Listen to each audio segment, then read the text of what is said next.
Jerry's Box by Daniel Errico. Illustrated by Helda Clara. Jerry woke up on a Monday. He grabbed a box he was keeping under his bed. When he came downstairs, his parents asked him what was inside. "Something really fun," he said, but nothing more. Jerry walked to the bus stop with the box in his hands. Everybody at the bus stop asked him what was in it. "It's very important," he said, but nothing more. When he got to school, his teacher asked him what was in the box.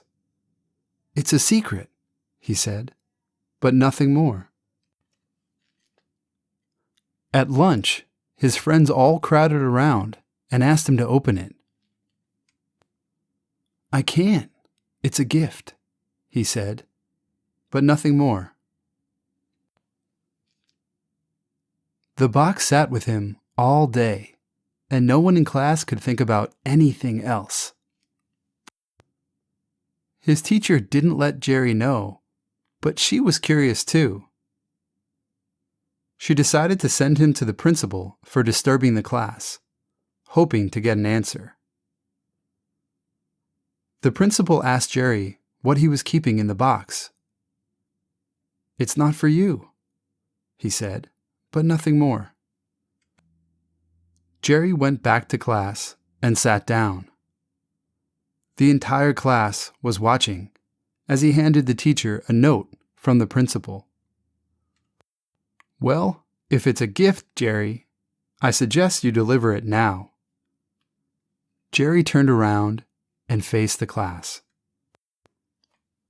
He walked down the aisle and stopped at the desk of Oscar. Before today, nobody paid attention to Oscar. Nobody even talked to Oscar. And nobody had ever stopped at Oscar's desk until now. Oscar's eyes lit up. Jerry handed him the box with a new note. Oscar read the note. "Dear Oscar, this is my box. Enjoy. P.S. It works better if you don't open it." On Tuesday, nobody had more people at their desk than Oscar.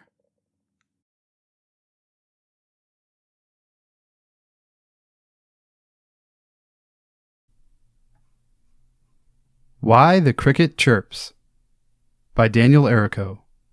Illustrated by Darina Yamoldanova.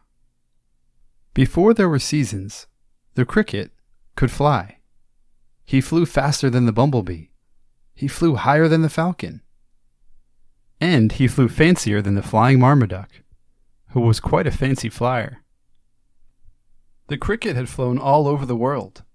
He flew to the east. Then he flew to the west. And then he flew to the south. But he had never flown north. The ant tried to warn him that he should not try. "It's very cold up north," said the ant. "Too cold for an ant, and too cold for a cricket." The cricket, however, did not listen, because crickets do whatever they want. He set off for the north that very night. It did not take him long to get there, because he was such a fantastically fast and fancy flyer. The cricket landed next to a pine tree as the sun began setting.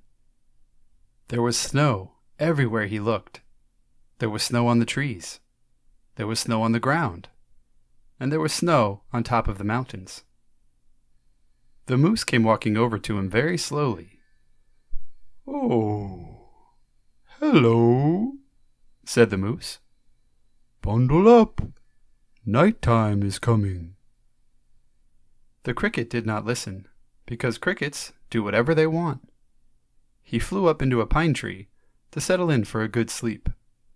He did this quickly because he is such an incredibly fast and fancy flyer. The owl came flying over to the same branch. "You should find some shelter for the cold night," said the owl. The cricket did not listen, because crickets do whatever they want. He decided to rest on a pile of twigs. He was sleepier than he had ever been, from all the remarkably fast and fancy flying. The cricket slept all through the night until morning. When he woke up, he was ready to go home and tell the ant about his trip. He hopped high in the air to start flying, but he couldn't. Instead, he fell right back into the snow. He hopped again, even higher this time, but his wings would not work. They had frozen solid during the cold night. He tried to warm them up by rubbing them together, but it was no use. The cricket had to hop all the way home. It took him days and days to return. By the time he got back, his wings had almost become unfrozen. When he rubbed them together this time, they made a chirping noise that no one in the forest had ever heard before.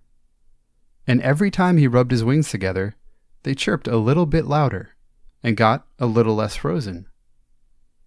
But it is important to know, dear reader, that wings are special and fragile things.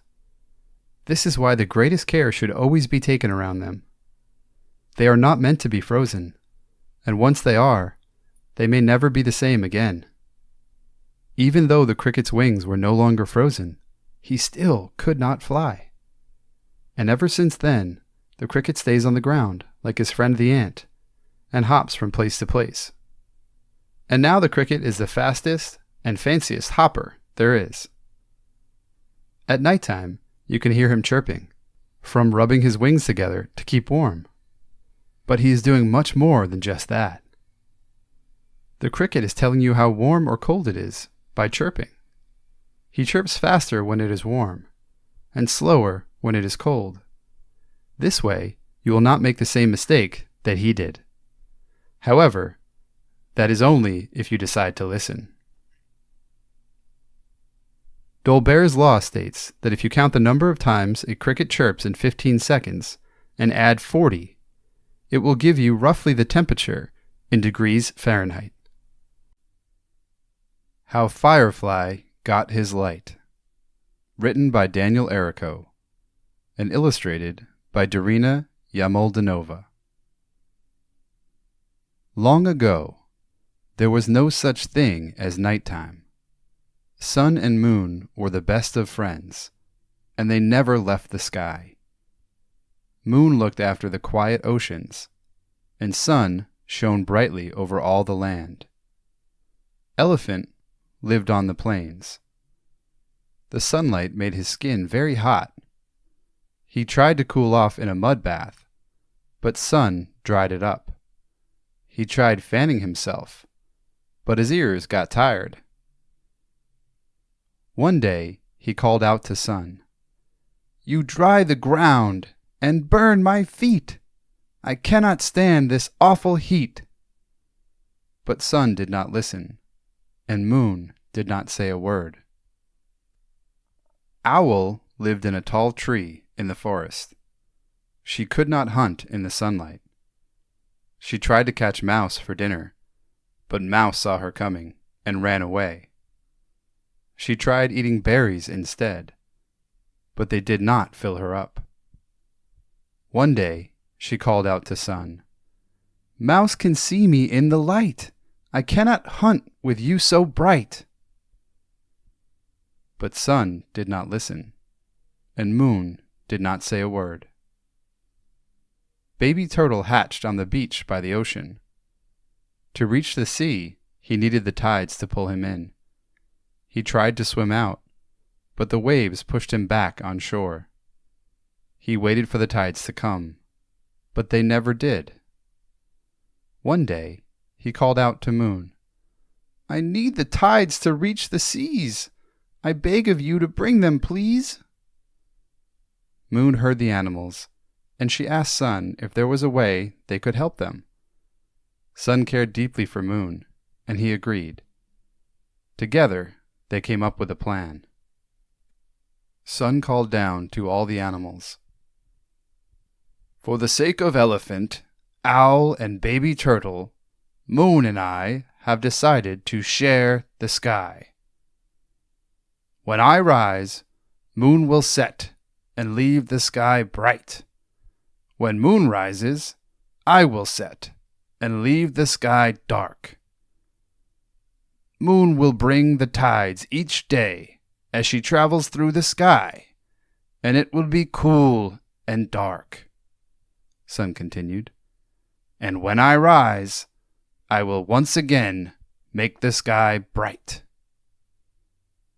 But we need one of you to tell us when it is time for us to switch. It cannot be me, said Elephant, for I am forgetful. And this was a lie. It cannot be me, said Owl, for I cannot be trusted. And this was the truth. It cannot be me, said Baby Turtle, for I am just a baby. And this could not be argued. One by one, the animals declined, except for Dullfly, who was resting in the shade of a banana leaf. Sun shone his great heat on Dullfly and spoke to him in a booming voice. Dullfly, this is Sun. Do you hear me? From now on, you will tell me when it is time for me to set, and we will call it dusk.